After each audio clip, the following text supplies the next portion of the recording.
My wife and I moved back to Blue Springs because she graduated from here and we were looking for a nice community to become part of.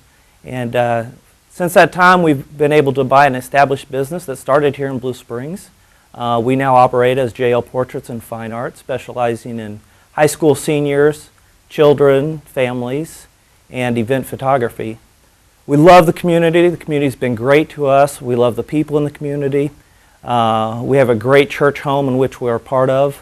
And this community has really been great to us. We love the sports in the area. We love to just meet the people and get to know one another. We've met some great families that have really become very integral parts of our business and has made our business not just a business but part of this community. And we just want to thank this community. We want to thank the schools. We appreciate everything the schools do for the youth in this area. And we know that Blue Springs schools are some of the highest quality schools in the area.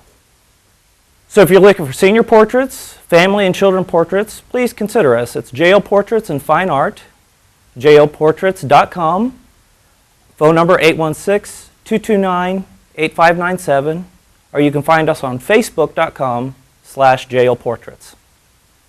We'd love to get to know you and your family and make those special times in your lives even more memorable through our fine quality portraits. This has been a public service announcement from the Blue Springs Chamber of Commerce and BSSD Television.